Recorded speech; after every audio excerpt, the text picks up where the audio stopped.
So, hello and welcome to the Action Coach Business Spotlight. I'm Lorna McAteer, and along with my husband John Boggess, we run Action Coach Cambridge. And what we do is we help business owners across the Cambridge region. And today I am delighted to have with me Keith Cottenden, and he is the Director of Operations for 3B Data Security. So, welcome, Keith. Hi, Lorna. Brilliant having you with us today. So, listen, let's kick off. Tell me what you do at 3B Data Security. Okay, so 3B Data Security are a specialist cybersecurity consultancy based in South Cambridge. We have a physical office, but most of the team are spread across the country. We actually have a global reach. The office is based in the UK and all the staff are based in the UK. But we can do most of what we do remotely. We deliver a range. Sorry, Lorna. No, carry on. Yeah. We deliver a range of services and solutions to help organisations of all sizes with their cybersecurity, information security, and their compliance requirements.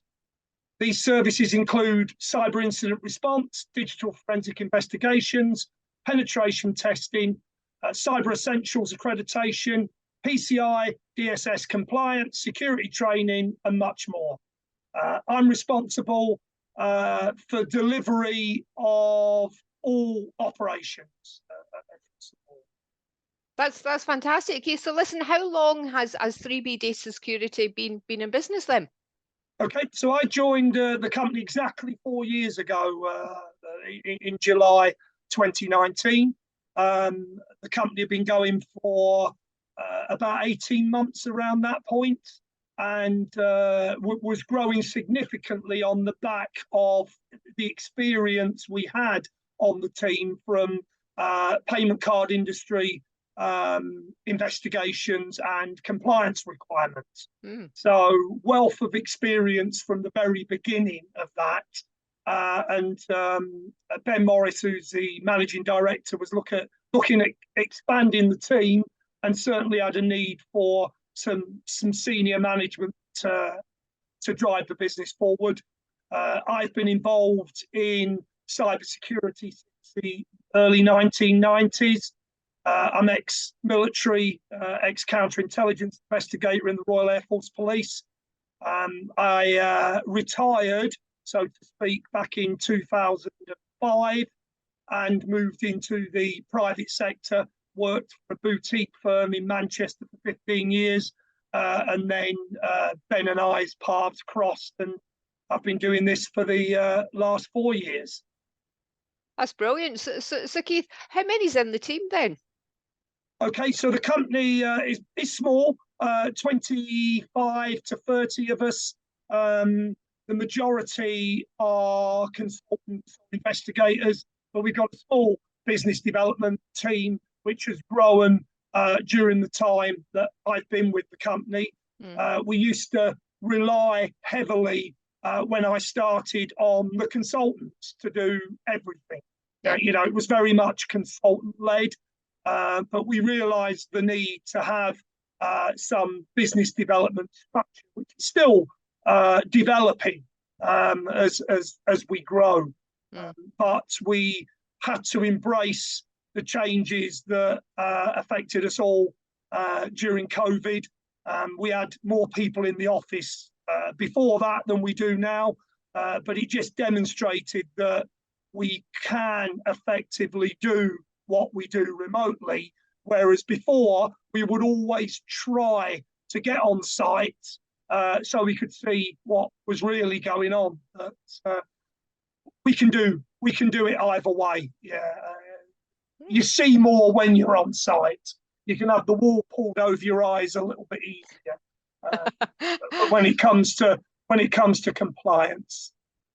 Yeah, I'm sure there's no pulling the wool over your eyes, Keith. I mean, that's a really fascinating career history you've got there. Listen, can I just ask, how did you get into this? Okay, so I certainly didn't get into it from education or anything like that. Computers just didn't figure in my life until the very early 1980s. So I went from school to college. I was doing the standard fair, you know, your maths, your English, your science subjects. Sure. At the time, sort of my favourite, my A-level subjects were more based on history, politics, and economics. There was no computer studies or anything like that. And I suppose as a young man, I aspired to be a policeman. That's the thing that I'd always wanted to do. But as I came to the end of my college studies, there were no opportunities for civilian policemen. So I explored the military route and joined the Royal Air Force Police, and primarily policing and security. Again, no mention at that point of anything to do with computers. Yeah. My first experience with a computer was when I was stationed in Germany during the Cold War, and I bought myself a Commodore 64. What better way to learn? I can remember buying the said computer in the NAFI at RAF Rheindahlen, teaching myself a bit of low-level coding, and that developed as I came back to the UK on completion of my tour. And it was at that point that very early PCs started appearing on our desks at work. You know, we're talking back in the 286. I'm not going to go into the history of PCs, but it was basic stuff. And because I wrote my police reports using WordPerfect for DOS, an early command line operating system before Windows, and because I set up a flat file database to put some basic information in during the first Gulf War in the early 1990s, I was very much deemed a computer expert, and was soon whisked off to do computer security when the military was so far behind other nations, and we were basically playing catch up. At that point, I'd certainly never heard of computer forensics as it started, but I ended up doing a tour at the RAF Police School in Buckinghamshire. And one of my jobs there was designing courses for computer security and to develop the offering. And I first came across computer forensics at that point and ended up going to a specialist course at Cranfield University for forensic computing. And that is all of a sudden where my real passion and interest became developed. I met a chap on that course who was running an organisation set up for computer forensics, and he made a throwaway comment. He saw what I could do, what I was all about, and he made a throwaway comment about if the military life's not for you anymore, then please give me a call. Couple of years after that, circumstances changed. I reached the point that I could retire, and ended up contacting him and worked for him for 15 years up in Manchester. Gosh, built up a significant team of investigators on the back of subcontracting work for the police. So there was a lot of criminal work, evolved through doing defence work as well, e-discovery for corporate organisations, corporate investigations, and cybersecurity. That then took me back to what I was originally doing in the 1990s, early 2000s, which was, investigating hacks and compliance requirements. So I went sort of full circle with this specialism in digital forensics, which is where I arrived at 3B Data Security. Gosh, what a journey! That's really, really interesting. So Keith, thinking back then to kind of the path that you were on, and then the path that you found yourself on, and sort of piquing your interest into all these, like an area that was very much untouched from what I'm hearing. What are the biggest issues that you've kind of overcome? Okay, so Fortunately, from a business perspective, I haven't been faced with many significant issues that you made this question a bit difficult to answer.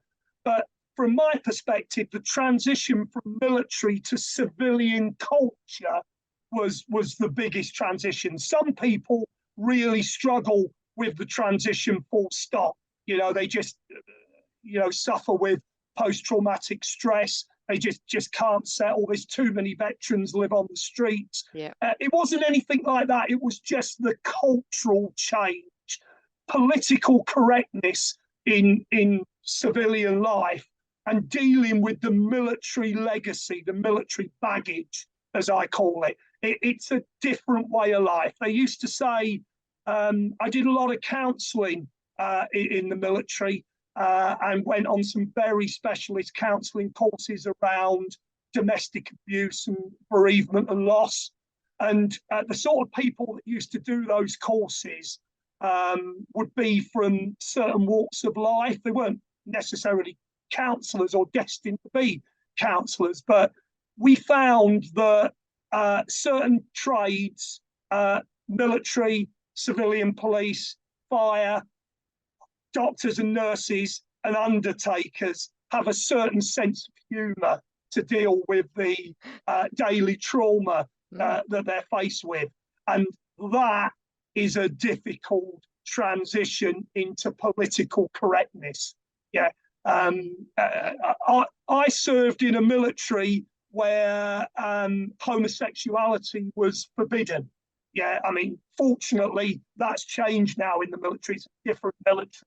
But it gives some perspective onto how challenging that cultural change was in the early 2000s. Yeah, so I knew people that had been discharged from the military for being homosexual, had been women who'd been discharged for becoming pregnant. Could you imagine that nowadays? And both of those examples have resulted quite rightly in those people being able to claim for what happened to them. But my point is the cultural change. Yeah. Okay, so thinking then about the business and the the things that you've had to learn to adapt sort of in business, what would you say have been your biggest learnings there from a business perspective, Keith? Okay, I've had to learn to suffer fools gladly. A term that I used to use in the military was I don't suffer fools gladly, because back then you didn't have to. I had my seniority in the military and we had to develop people, but that term perhaps summed up where I was at that point. So I had to learn very quickly that there were different levels required in civilian life. People from the military, even if they were just your basic infantryman, who, if they were asked, what did you do in the army? And they said, well, I killed people. You think, how did that move into civilian life? Well, those people would get up every morning. Yeah, those people would do what they were told. Yeah, and that makes you a commodity, even at that level. But the military gave most people an actual trade, yeah, apart from that. And as a policeman in the Royal Air Force, we were very lucky. We didn't realise at the time, but we were very lucky about the tools they gave us, yeah, to move into some very significant jobs in civilian life. But I did have to learn, as I say, to suffer fools gladly, just accept that not everybody was cut from the same cloth. Yeah. I also learned the fine art of humouring. Yeah, I think that's self-explanatory. Knowing when, not knowing when humour was right, but just being able to humour people generally. Yeah, it is a great talent for anybody sort of coming from the military. And from a business perspective, I've worked for 2 companies. Yeah, and my buzzword throughout that would be especially from a technical perspective, the industry I'm in is evolve or die. Yeah, if you can't evolve as technology evolves and the requirements change, then you're going to struggle in this industry. Yeah, absolutely, because sort of IT is so fast paced. People are always looking for innovation, and sort of being ahead of the game, particularly when it comes to to securities. So Keith, I have to ask you, who inspires you? Okay, well, from an inspiration perspective, it would be the little people that inspired me more, people that have done something with their life unexpectedly, not gone to greatness necessarily, but just been able to grasp an opportunity and run with it. They might have a simple life, but if they're happy with that, then I admire that as much as the bigger people, the obvious ones. But from a, who do I think, wow, what a job they've done? It's got to be Jeff Bezos at Amazon. Amazon's what a fantastic business model. Yeah, and it was him that started that. Now, I'm not commenting on what it's like to work at Amazon and the stories. I'm not talking about that. I'm talking about the business model. World domination. I can order something now and it'll be here, in rural Buckinghamshire before I sit down for my tea. Yeah, I mean, how does that work? Yeah, I mean, what a fantastic business model. And from a IT perspective, it would have to be Bill Gates and Steve Jobs for what they did at Microsoft and Apple. And I think, one of the places in the world I've not been to is Seattle. But bearing in mind the history of all those three in Seattle, there must be something in the air on the West Coast in that particular place. Yeah, because again, Microsoft and Apple just stand there as being total dominance of IT from an operating system perspective. And you stand in an Apple shop anywhere in the world and look at that technology, which we all rely on, and machines that have developed with the operating systems from Microsoft and Apple. And you've got to admire those business setups. Yeah, it's impressive. Yeah, absolutely. I mean, you've got to be forward thinking. Like I say, people want innovation, and they certainly they don't fail to deliver on that front. That's for sure. So, thinking about 3B data security, then Keith. I mean, you must have seen some interesting changes in your time over the last 4 years. Yeah, absolutely. The rate of cybersecurity or the rate of cyber risk just continues to grow, and understanding the evolving threats and how to mitigate them has become critical for any modern business strategy, and not everybody understands that. That's where we come in. We help organisations navigate the complex security landscape, and I'm not just talking about large organisations. We work for some of the big names, but I'm also talking about the smaller organisations who desperately want to embrace some form of cybersecurity, or have to, because they've been compromised and that they need our help. And we're here to help all those organisations delivering peace of mind that comes from knowing that their cyber defences are robust, prepared to face any cyber threat. And I like to think what sets us apart is our hands-on approach to managing and investigating incidents. We focus not only on helping the organisations mitigate, but the reactive measures as well, ensuring that they don't fall victim again, and that they have the measures in place to be able to respond and recover quickly. I mean, ransomware attacks is one of the big ones we deal with constantly. And if an organisation doesn't have an effective backup mechanism, then they're not recovering potentially. Or it's going to take them a long time and cost them a lot of money to recover. And then you move into the realms of is paying the ransom an option? Certainly not going into that on this call, but it will always be an option, whether it's morally an option, legally an option. But when you've got no data and your business is going to collapse, it's an option. Yeah. And it's making sure that a business doesn't have to decide that, and that they have an effective backup mechanism. And this is small businesses as well. Yeah. When working with our clients, our priorities are quality of service and customer satisfaction. So we've got a hand-picked team of consultants, based on a unique blend of expertise, qualifications, and experience. And we give great opportunities to graduates as well, because the graduates of today, and I've worked with those over many years. So I mentor students very early in university, those that are brave enough to come up to me and speak to me and say, can you help me?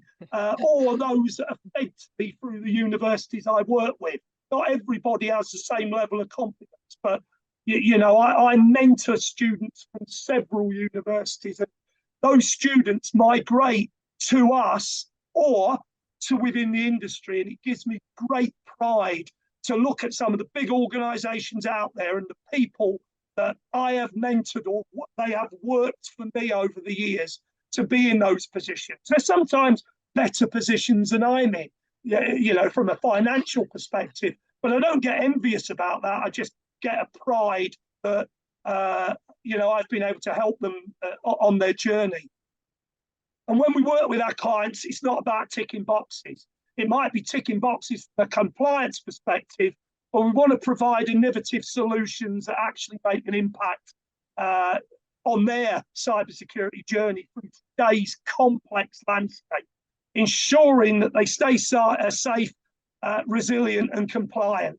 I mean, a good example is small retail businesses who have a compromise from their credit card payments. So they accept credit card payments for the service they offer. There is a way of devolving responsibility for compliance to a provider, an acquirer.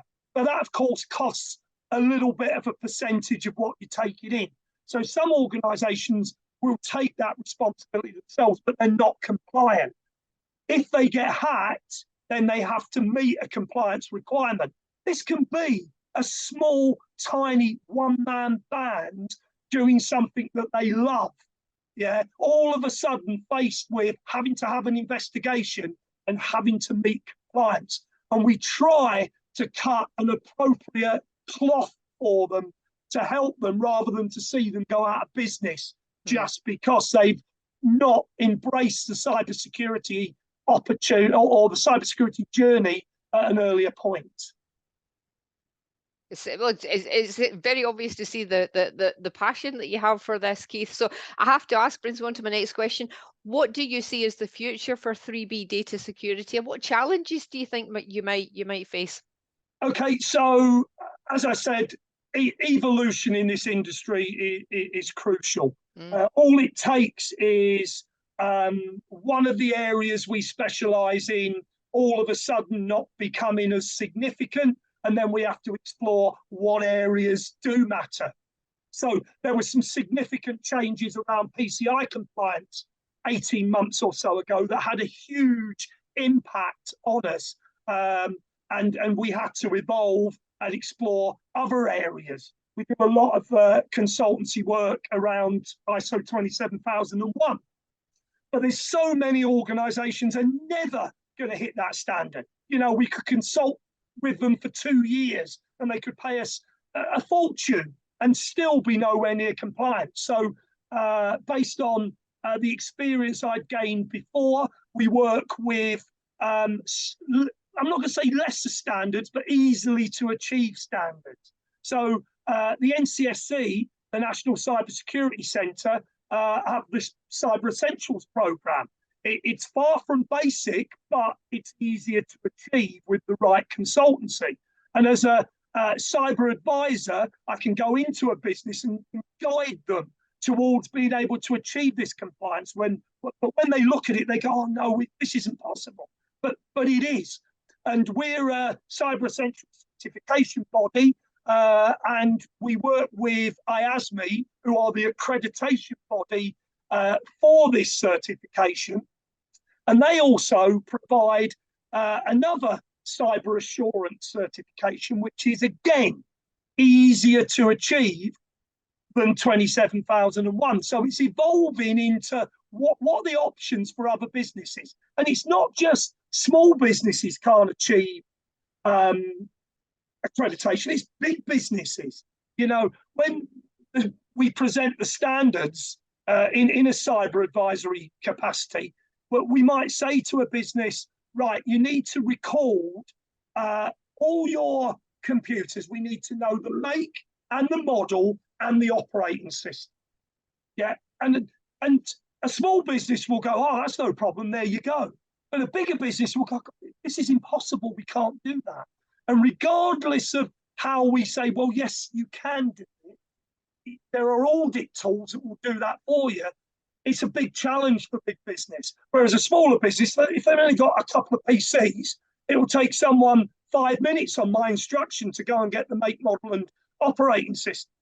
So this is about all businesses, and the NCSC want this to be an opportunity for all businesses.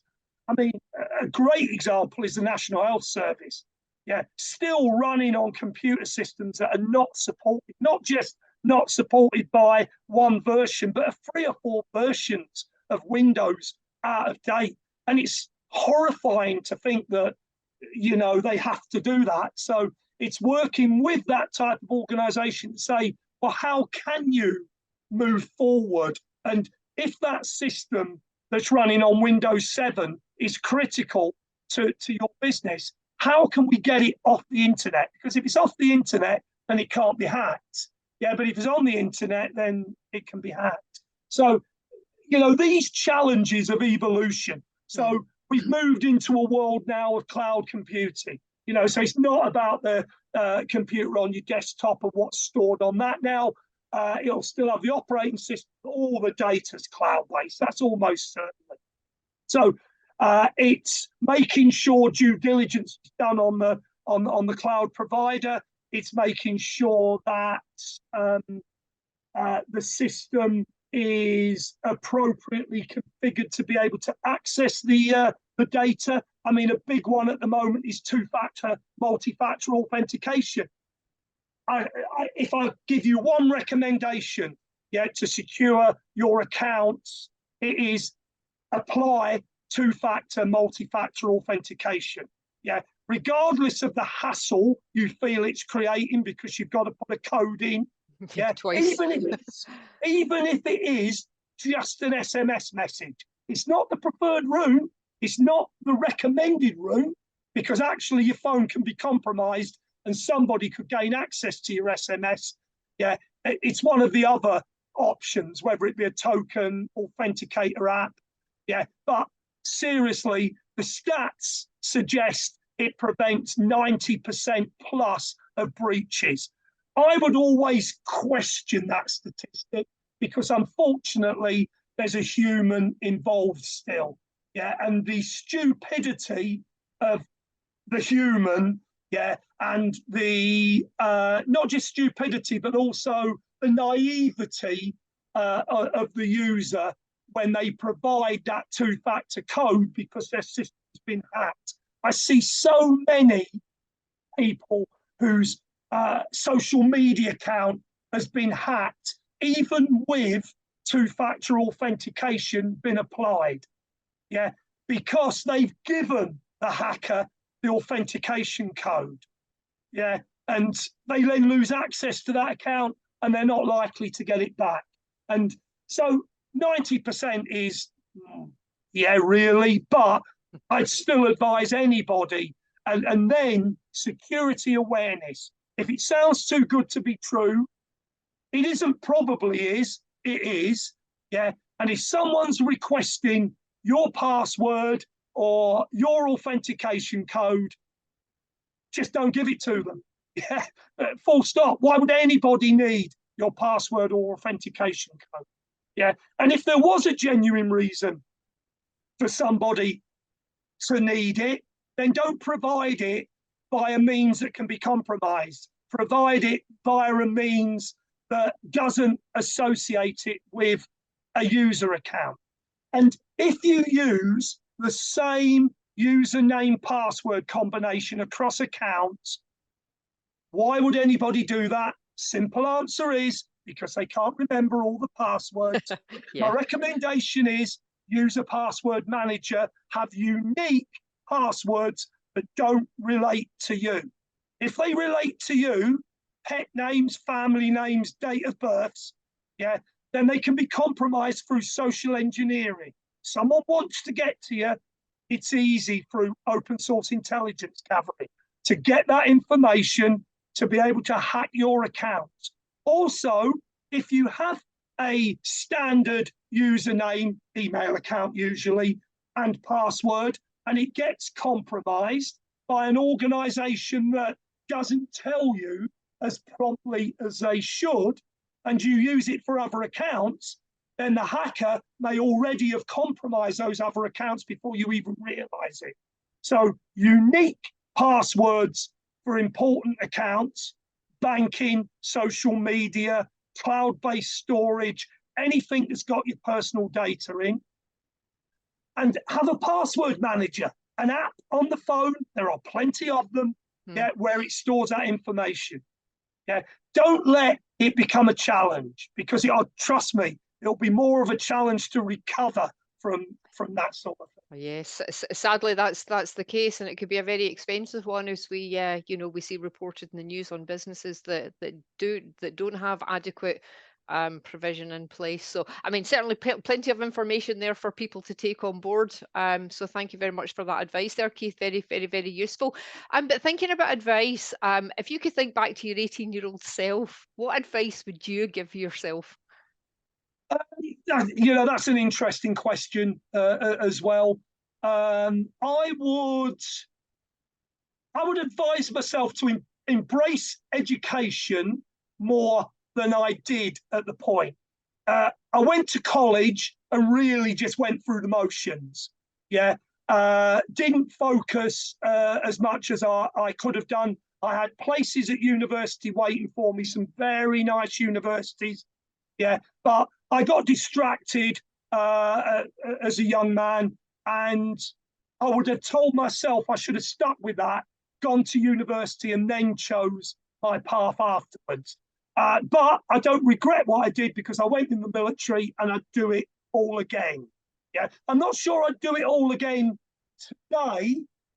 Yeah, as in I'm too old to do it. But going back to the early 1980s, if I was transported back, I would not join the military. Yeah, it taught me a lot, and it set me up for what I've done since. And it's not just me. I've not been fortunate. A lot of my colleagues are in very good, interesting jobs. Some have been able to retire early and enjoy retirement. Others don't particularly want to, but are enjoying the job they do. So I think that's what I would have told myself. No regrets, basically. What would I tell an 18-year-old today? Continue in education as much as you can. Don't enjoy the subjects that you enjoy, yeah, but don't disregard mathematics, science-based subjects, and languages. Yeah, embrace all of those subjects along with those that you enjoy or those that you might need for your perceived career. I spent a lot of time at school with subjects like history and geography, which I loved. Yeah, and they've been great. I enjoyed them at the time, but I can't say they've set me up for what I'm doing now. But maths, English, I never did any languages. How I wish I'd focused on languages. And anybody that now tells me that their children are studying 3 or 4 languages, I applaud them. Yeah. Because as a nation, I find that we are very lazy, idle when it comes to languages. My generation, we expect, and it's a fact, that when we walk out of an airport anywhere in the world, even if the character set, language set is a different, for example, Russia, China, Middle East, we still know how to get out of the airport, where the toilet is, where the taxi rank is, yeah, and somebody will speak English in the hotel. Might not be so when you get to the restaurant, but and I find that makes us a bit lazy when it comes to languages. So I tell anybody to embrace university and to seek out guidance. Don't just idle your way through it. Use the facilities that are available to you at our excellent universities and embrace those mentors and outside inspiration that come into the university to pass on their experience. I go to these universities and only half of the students that the tutors expect turn up. I always say, don't worry, you can lead a horse to water. Yeah, don't waste that opportunity. Yeah, take it while it's there. And those that I've mentored, as I've already said, have gone on to great things in the cybersecurity industry and always respected what I've given them. So I think that would be my advice to an 18-year-old. Obviously, not everybody can meet the criteria for university. So embrace a trade. Yeah. When they talk about artificial intelligence taking over jobs, I can tell you what, it's good, but it's not going to be fixing the plumbing in your bathroom. And it's not going to be building a brick wall in your garden. So for those that might look at this and go, oh, well, my children are not, not got the education to go to university, embrace a trade. Yeah, there's some fantastic trade opportunities out there. And if you're passionate about IT security, cybersecurity, but don't have the educational background, then self-study. Have a look where you're interested and don't be afraid to approach organisations and say, okay, I don't have a degree, but I'm passionate about this and this is what I'm about. Try to gain confidence. I know it's difficult. How can you tell anybody to gain confidence? Yep. Try to gain confidence early. Throw yourself into opportunities when you get an opportunity to speak to somebody. Don't run away from it. Yeah, embrace it. I've seen there's so many people who work in cybersecurity who are on the autistic spectrum. Some of them really struggle with communication. But I've seen people who have been like that go to things like acting classes and anything that gives them the opportunity to just develop their communication skills. So don't waste any opportunity to do that and get your CV sorted very early. As soon as anybody at school mentions, have you got a CV, get it sorted. Because you never know and you might need it quickly. And what you don't want to be doing then is sitting down, watching, trying to create a CV, or maybe going to ChatGPT and asking them to do it for you. Yeah, it's better to have one that's prepared. And authentically you as well. Sorry, Lorna. I was just saying, and authentically you. Thank you. Yeah. So listen, Keith, thank you so much for that. So just before we wrap up, is there anything else that you want to share with anybody watching this interview? Anything that you're currently working on at 3B Data Security, or just anything else that you want to share? I mean, the hot topic at the moment is artificial intelligence and machine learning. Yeah, it's not new. I've been lecturing about it for many years as it develops, but just on the news today, I noticed actors in America are striking. And I heard on the radio the other day, Johnny Cash singing Barbie Girl. Yeah, all done through artificial intelligence. And you listen to it, search it out on YouTube. It's a fascinating listen. Yeah, clearly it's not Johnny Cash singing Barbie Girl. Yeah, and it says before it starts, this is not Johnny Cash. But that's what artificial intelligence do. And the strikes in America are based on the fact that the actors feel that they're not going to be needed soon. And, their voices will be able to be artificially manipulated to provide voiceover or computer generated. And they've got a right to be concerned about that. they're going to be able to do many of our jobs going forward. So again, we need to evolve. That's why I say plumbing, bricklaying. They're not going to be able to do that. They're not going to be able to cut a tree down in a garden, you know. So, but a lot of the more administrative roles, a computer's going to be able to do. So we need to embrace it, but we need to just, you know, evolve with it, yeah, and just make sure that it's adopted correctly. So that's definitely a challenge.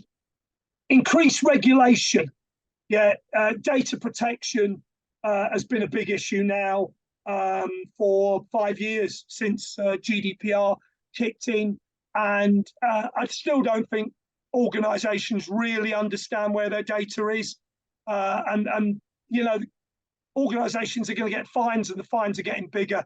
And if they ignore compliance requirements, then again, it's a business risk. I think there needs to be more compliance aware and cybersecurity aware people are at board level. Yeah, and you know, that's a challenge. And high rates of cybercrime, it's a massive statistic now. People getting scammed, and it's just not going away. So it's really just security awareness and ensuring that your systems are as protected as they can be. They are the challenges, and they will continue to be the challenges. No business is the same. Neither are cyber risks and compliance requirements. We understand that. We can tailor services to suit the unique needs of any organisation. Our team continuously responds to real-time cyber attacks and incidents. We get first-hand insight into the tactics of cyber criminals and what vulnerabilities they're exploiting. We use this knowledge to keep the services up to date, continuously develop new services to keep up with this evolving threat landscape.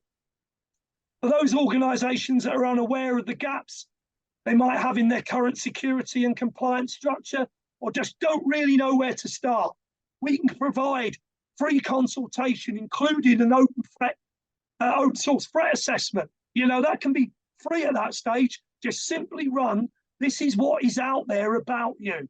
Yeah, that gives us a top level review and analysis of your website security and any leaked credentials available on the surface or the dark web, the deeper dark web. Yeah, where, you know, information that's been hacked is distributed.